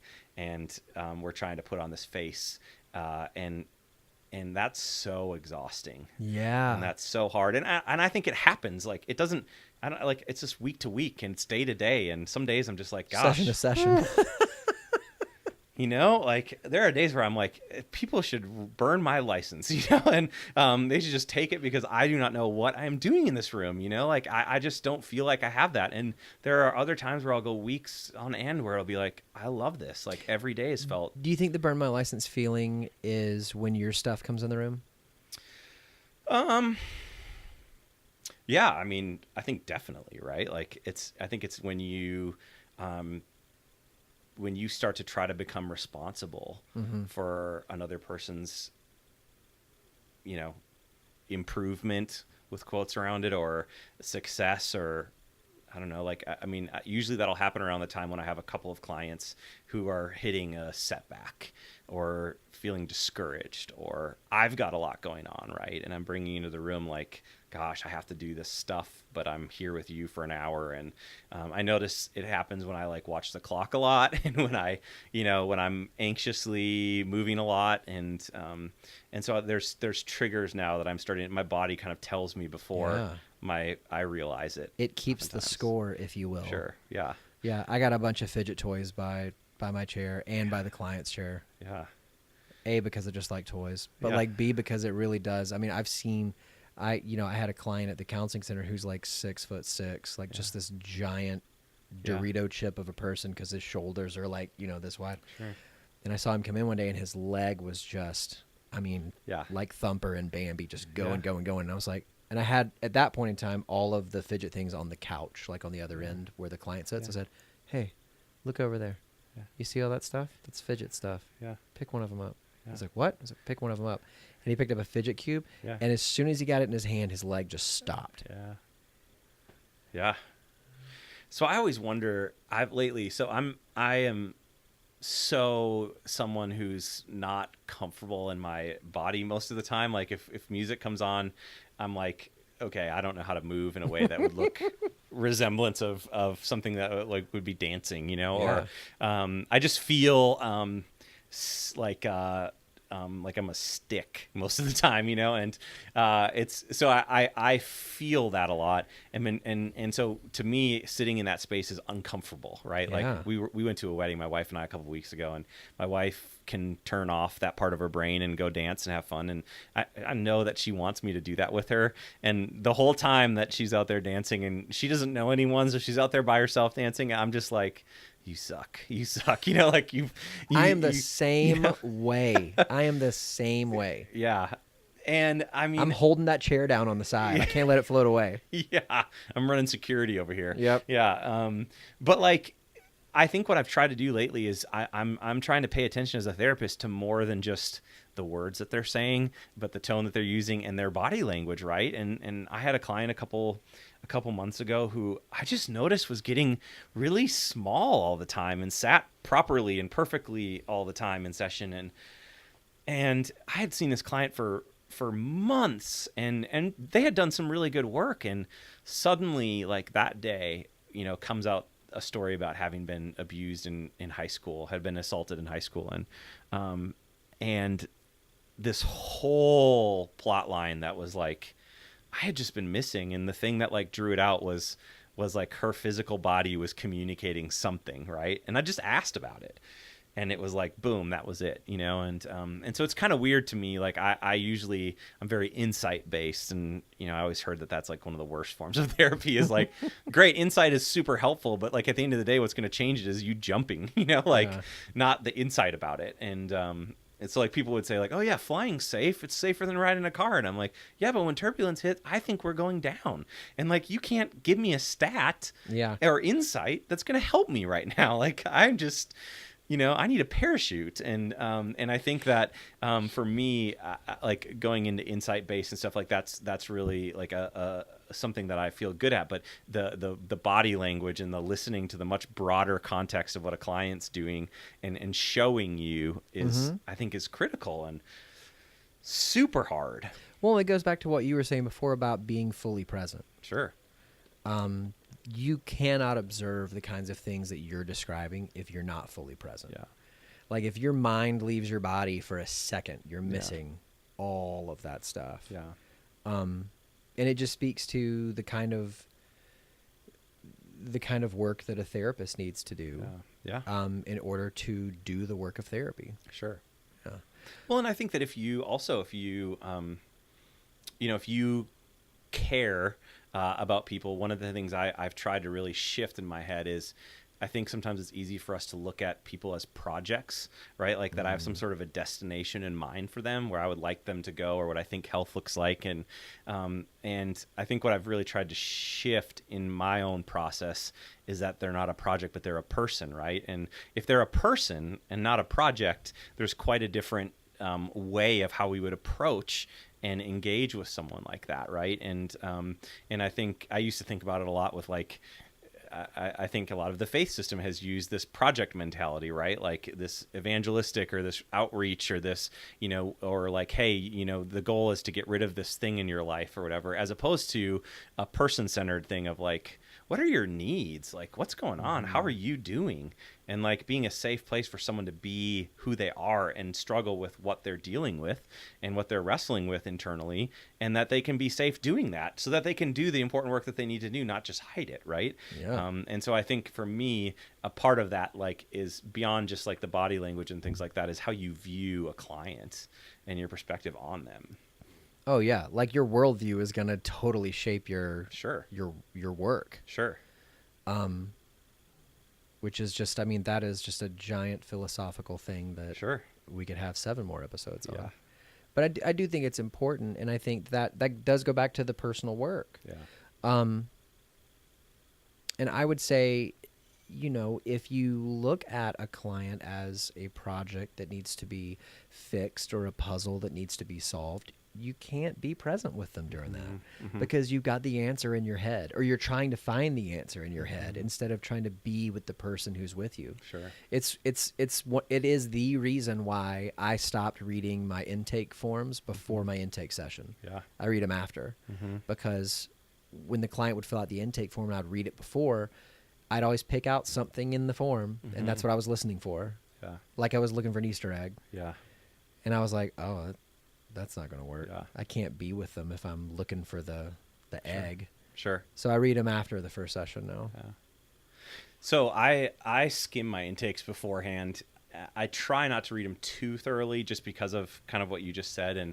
But I do this thing called a free initial consult. So because I'm a therapist in Nashville and there's hundreds of therapists and, you're paying $150 an hour to go and see someone. And let's just say you show up for your first session, you've done all this paperwork and you walk in there and you spend 50 minutes with them and you have to pay them $150 and you don't even like them, Yeah.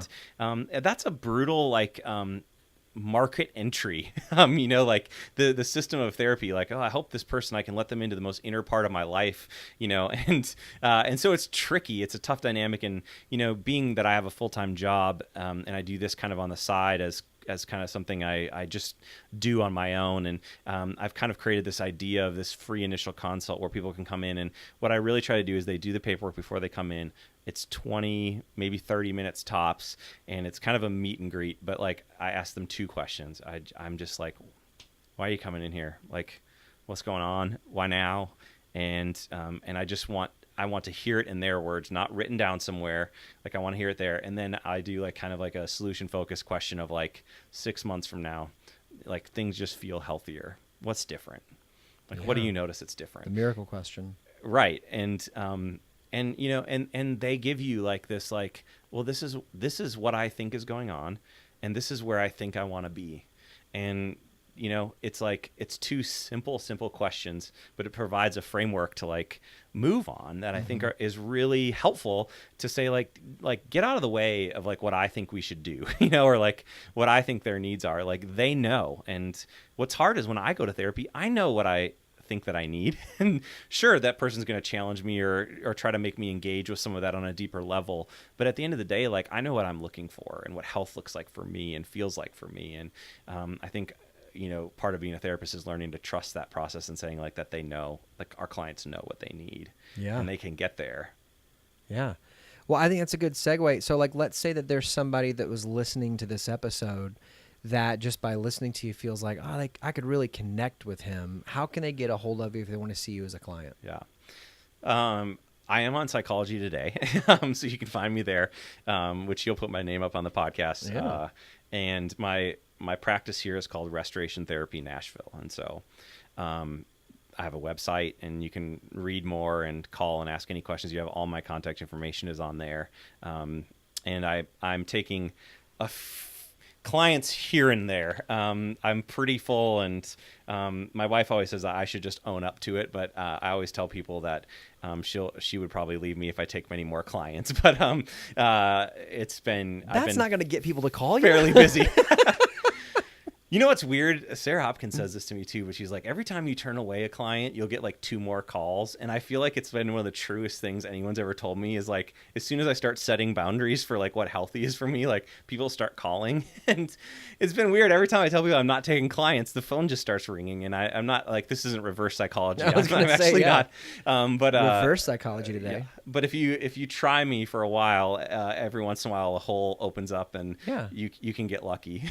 Well, Pop in. And or unlucky. Yeah, anybody that we've had on the show, me included, anybody, if you want to see them but they're full up, you can always ask, okay, can you give me some names of people? Sure.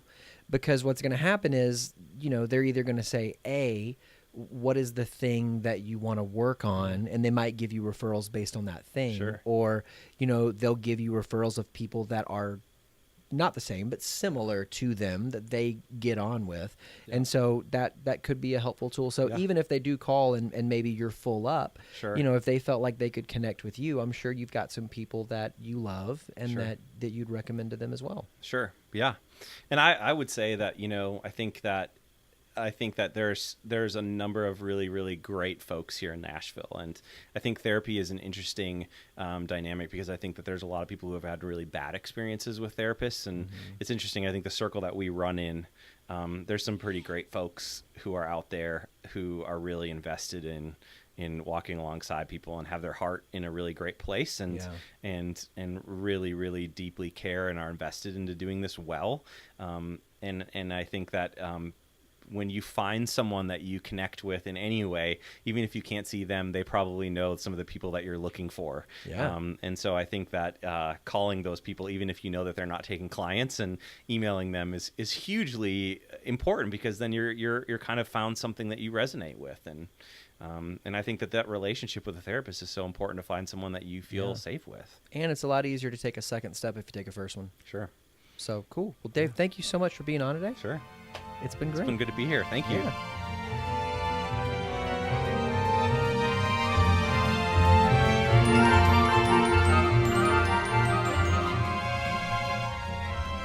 Love, welcome to our living room. Thanks. It's really great to be here. It's my favorite place to come after a long day of work. Would you describe it as homey? Oh, no. I don't think I would. Really? It is literally our home. I've never thought about that until you asked that question. I think I would like to do some things differently decoration-wise to make it homey, but it is functional. I just want you to know that I disagree with everything that you're saying, and that I would like the court reporter to strike it from the record. It's not that it's not comfortable or like welcoming. It's just that it's more function than comfort and cozy and homey.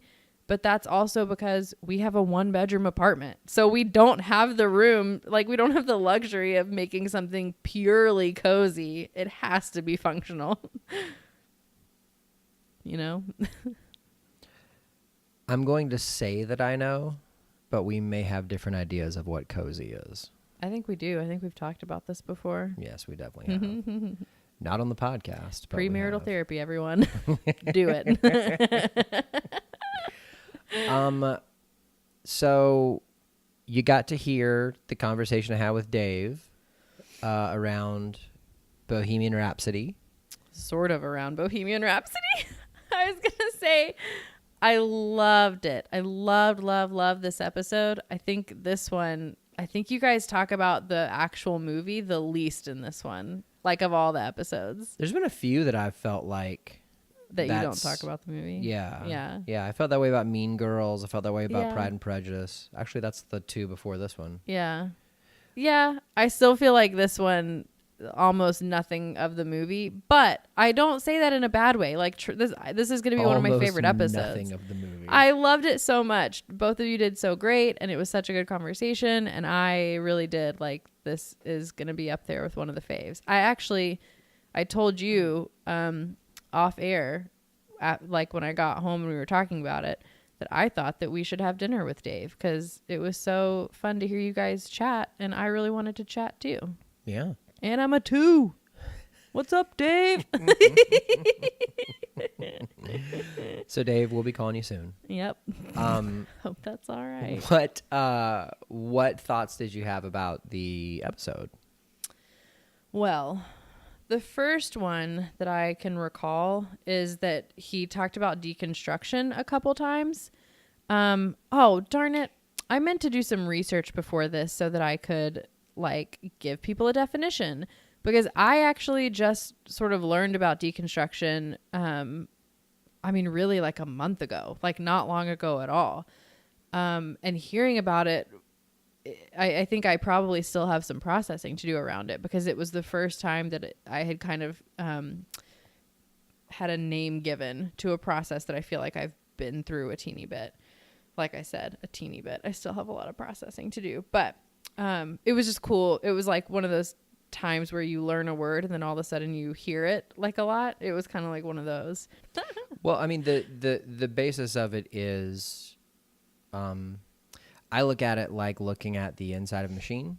Mm-hmm. So you take beliefs that you've had for the majority of your life that maybe and I would say this is generally true, aren't beliefs that maybe you decided to have, but that maybe you were taught and that you accepted, but that you never ran through the crucible to see if they stood up.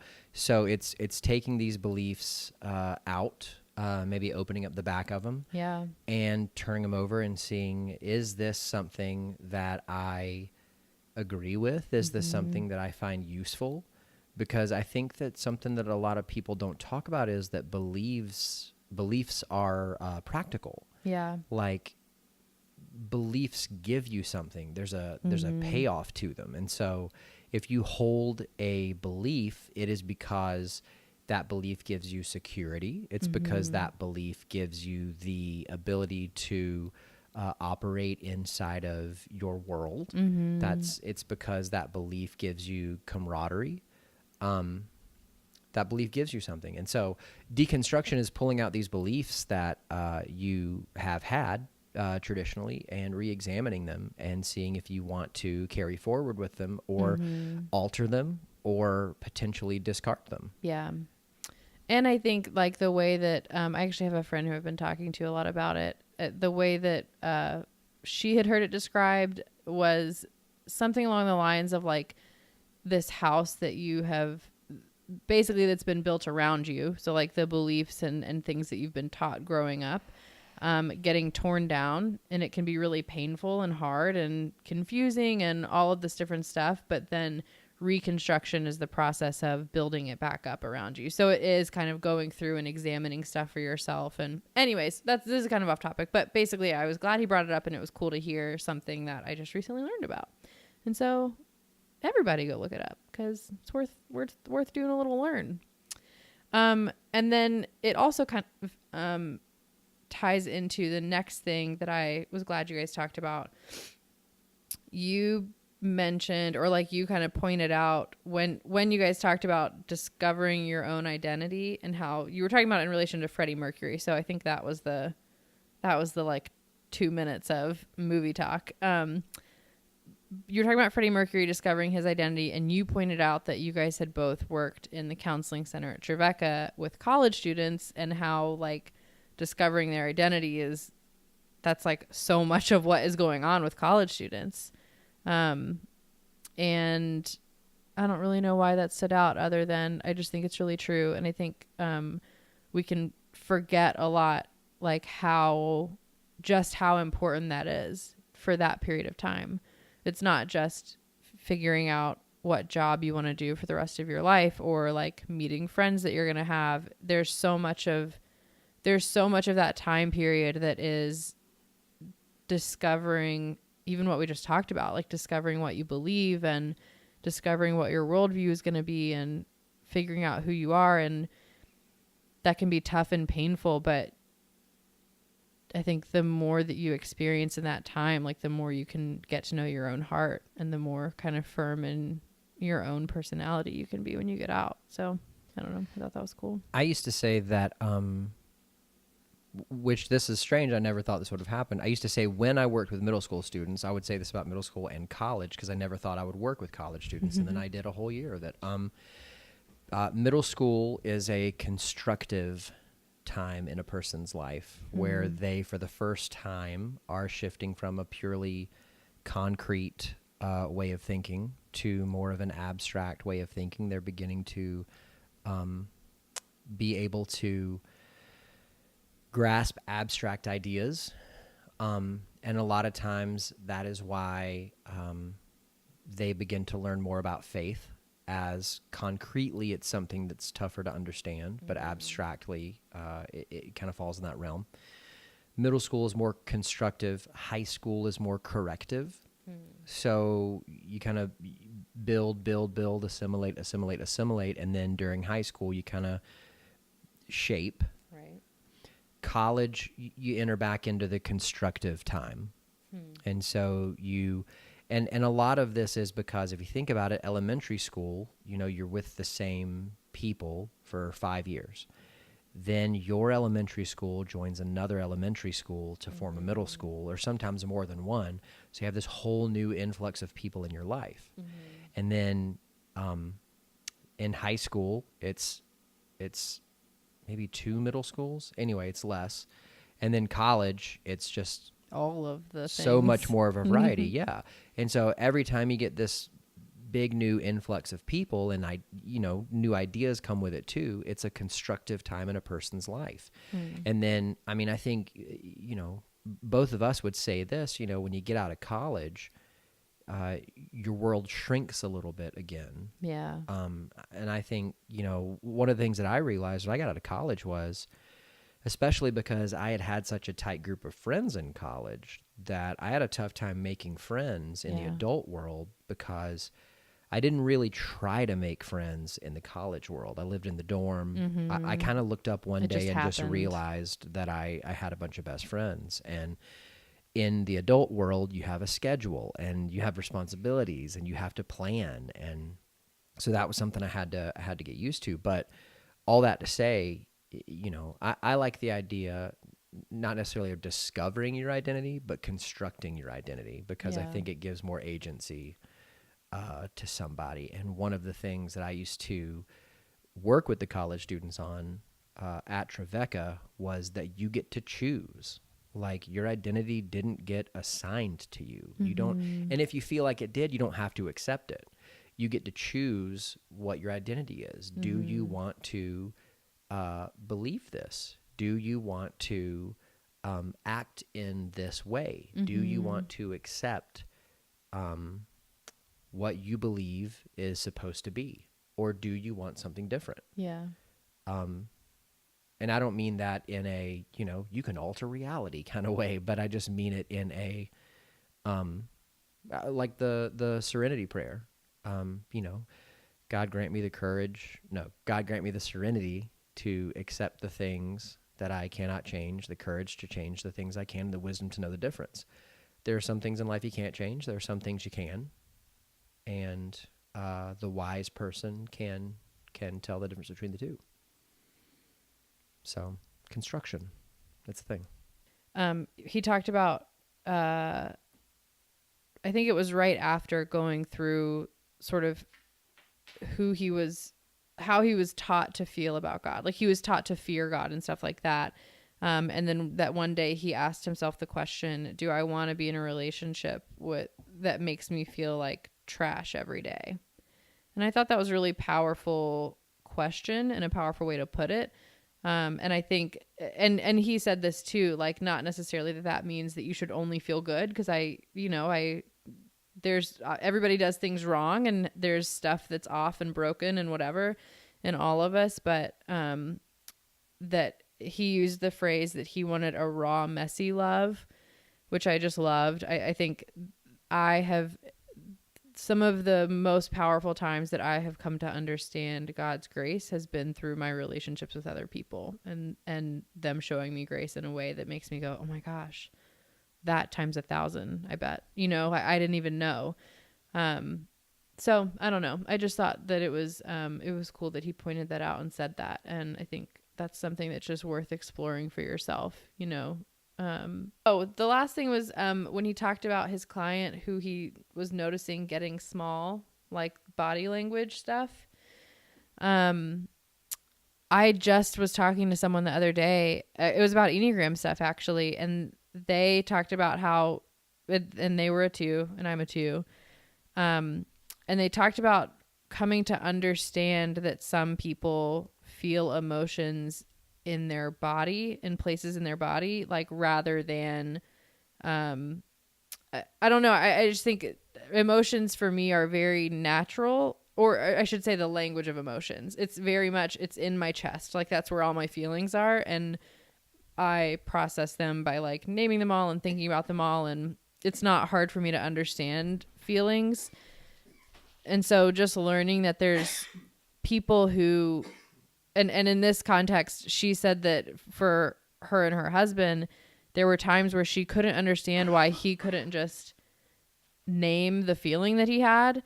And then when she started to learn about how you can feel things in your body, when she would say, where do you feel it? That was a way that they could like communicate and talk about feelings and stuff like that. So I don't know. I think that's such a cool concept, and it's so helpful. Like, it's helpful for me to know that, and how cool of a moment that must have been for him to like have that way of connecting with his client, even though they speak a different like emotional language, maybe. There's a book called The Body Keeps the Score. Oh, yeah. And in that book, the author talks a lot about how emotions manifest themselves in the physical body. One of my therapists from when I was a client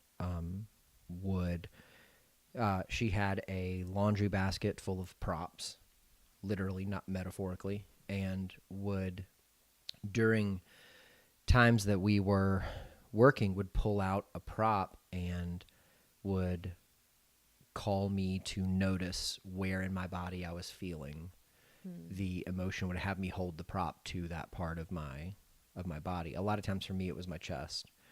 So I would have a scarf or a handkerchief or something that I would hold in my hand, over my chest kind of thing. And really a lot of the benefit from beginning to notice where in your body an emotion manifests is that it becomes another way, for you to connect with your being, with your person, with yourself, by connecting with your body and connecting your body to your emotions. And B, it allows you another way to notice when something's going on inside your heart. Because if you are maybe a little slower on noticing that you're having an emotion, a little slower on being able to name the emotion and to take action on it, maybe you notice that something is happening physically sooner than you notice that. And so if you can learn the association between, when I feel afraid, my chest tightens.